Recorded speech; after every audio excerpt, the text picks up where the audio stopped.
शिव बाबा याद है ना? शांति। आज सुनते हैं 12 मार्च 72 के अव्यक्त बाप दादा के मधुर महावाक्य। आज की अव्यक्त वाणी का सार है, सफलता का आधार संग्रह और संग्राम करने की शक्ति। आज की मुरली में बाबा ने मास्टर सर्वशक्तिवान का मुख्य लक्षण क्या है यह स्पष्ट किया। साथ साथ बाप दादा ने आप मास्टर त्रिमूर्ति शिव के 3 कर्तव्य कौन से हैं। फिर प्यारे बाबा ने कहा हर आत्मा की पालना में किन 2 शक्तियों की जरूरत है। और फिर बाबा ने मुख्य उदासी का कारण क्या है। तो आओ सुनते हैं आज 12 मार्च 72 की मुरली, सफलता का आधार संग्रह और संग्राम करने की शक्ति। अपने को सदा सफलता मूर्त समझते हो व सहज ही सफलता प्राप्त होते हुए अनुभव करते हो। सदा और सहज ही सफलता मूर्त बनने के लिए मुख्य 2 शक्तियों की आवश्यकता है। कौन सी?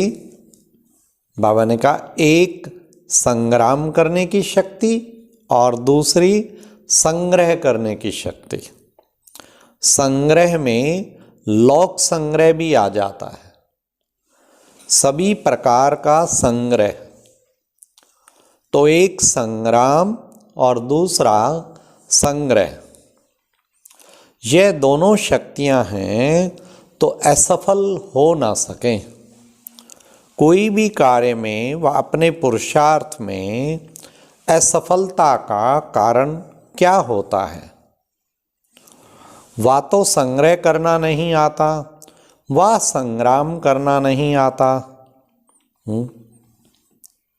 फिर बाबा ने शस्त्र कितने भी अच्छे हों और शक्तियां कितनी भी हों, लेकिन जिस समय जो शस्त्र व शक्ति कार्य में लानी चाहिए वे कार्य में नहीं लाते तो फिर सफलता नहीं होती। इसलिए इस कारण कोई भी कार्य शुरू करने के पहले अपने को चेक करो। क्या? जैसे फोटो निकालते हो ना, फोटो निकालने से पहले तैयारी होती है ना। फोटो निकला और सदा का यादगार बन गया, चाहे कैसा भी हो। इसी रीति यह भी बेहद की कैमरा है, वाह, जिसमें एक एक सेकंड की फोटो निकलती रहती है। फोटो निकल जाने के बाद अगर अपने आप को ठीक करें तो फिर वो व्यर्थ। बाबा ने कहा फिर तो व्यर्थ हो गया। हर वक्त ध्यान रखो मैं बेहद के कैमरे के आगे खड़ा हूं और मेरा फोटो लिया जा रहा है। पहले स्टेज पर स्थित तो फिर हर एक्ट करे, तब एक्यूरेट और वाह वाह करने योग्य एक्ट हो सकेगी। स्टेज पे टिक के फिर हर एक्ट करें, फिर वाह वाह के करने योग्य वह एक्ट हो सकेगी। स्टेज से उतर साधारण रीति कर्तव्य करने शुरू कर देते हो और पीछे सोचते हो परंतु वह स्टेज तो रही नहीं। समय बीत गया, फोटो तो निकल गया। इसलिए यह दोनों ही शक्तियां सदैव हर कार्य में होनी चाहिए। फिर बाबा ने कहा सर्व शक्तियों के प्रयोग से रिजल्ट क्या होगी? सफलता। उनका संकल्प, कहना, करना तीनों ही एक होगा। इसको कहा जाता है मास्टर सर्वशक्तिवान। ऐसे नहीं संकल्प बहुत ऊंच हो, प्लान्स बनाते रहें, मुख से वर्णन भी करते रहें, लेकिन करने समय कर ना पावें तो मास्टर सर्वशक्तिवान हुआ? मास्टर सर्वशक्तिवान का मुख्य लक्षण ही है उनका संकल्प, कहना और करना तीनों ही एक होगा। तो बाबा ने अभी समय प्रति समय ये शब्द निकलते हैं, सोचा तो था लेकिन कर ना पाया। प्लान और प्रैक्टिकल में अंतर दिखाई देता है, लेकिन मास्टर शक्तिवान व सदा सफलता मूर्त जो होगा, उनका जो प्लान होगा वही प्रैक्टिकल होगा। अपने को मास्टर समझते हो तो सभी बातों में मास्टर हो।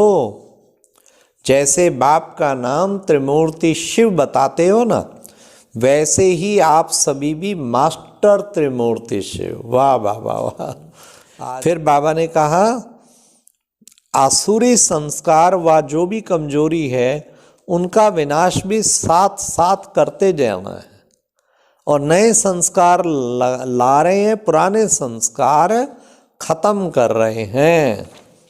बाबा ने कहा पुराने संस्कार खत्म और नए ला रहे हैं। ऐसे अभ्यासी सब कार्य में सफल होते हैं। अपने को महादानी व वरदानी, जगत माता व जगत पिता व पतित पावनी के रूप में स्थित होकर किसी भी आत्मा को अगर आप दृष्टि देंगे तो क्या होगा? क्या होगा? दृष्टि से भी उसको वरदान की प्राप्ति करा सकते हो। हाँ, ये भी देखो कितनी बड़ी बात है कि दृष्टि से भी उसको वरदान की प्राप्ति करा सकते हैं। वृत्ति से भी प्राप्ति करा सकते हो, अर्थात पालना कर सकते हो। तो बाबा ने कितना सुंदर बताया, लेकिन इस रूप की सदा स्मृति रहे। कैसी भी पतित आत्मा पतित पावन की वृत्ति से पावन हो सकते हैं।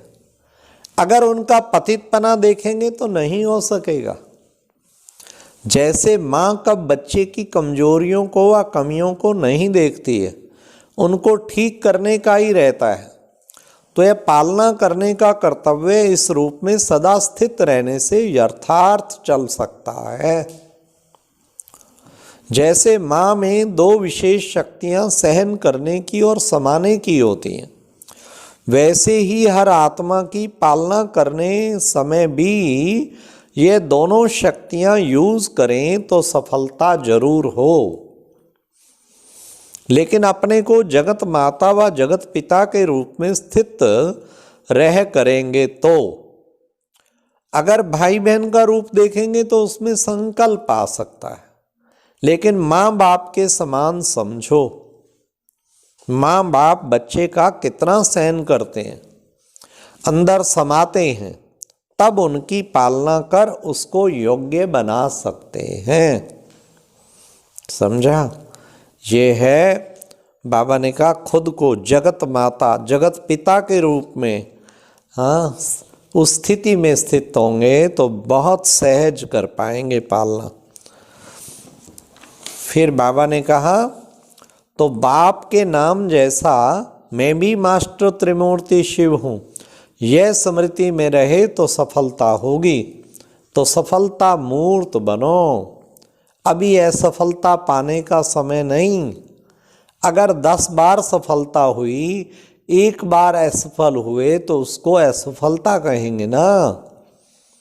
तो कर्तव्य और स्वरूप दोनों साथ साथ स्मृति में रहे, फिर कमाल हो।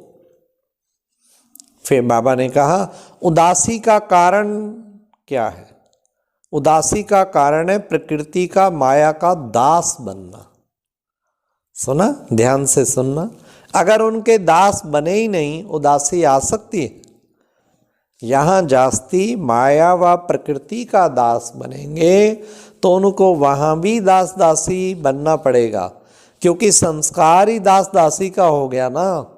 यहाँ दास भी रहा और उदास भी रहा, और वहाँ भी दास बनना फायदा क्या? बिगर दासी बने उदास नहीं हो सकते।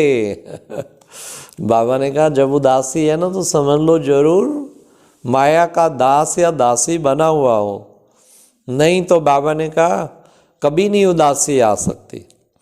कमजोर आत्मा की कमजोरी को ना देखो। खास बाबा ने कहा कोई के भी स्वभाव संस्कार देखते हुए कमजोर आत्मा की कमजोरी को ना देखो। यह स्मृति में रहे कि वैरायटी आत्माएं हैं, आत्मिक दृष्टि रहे, आत्मा के रूप में उनको स्मृति में लाने से पावर दे सकेंगे। चाहे भले कोई गाली भी दे रहा हो, लेकिन ये स्मृति रहे। देखो कितना सुंदर बाबा ने तरीका बताया।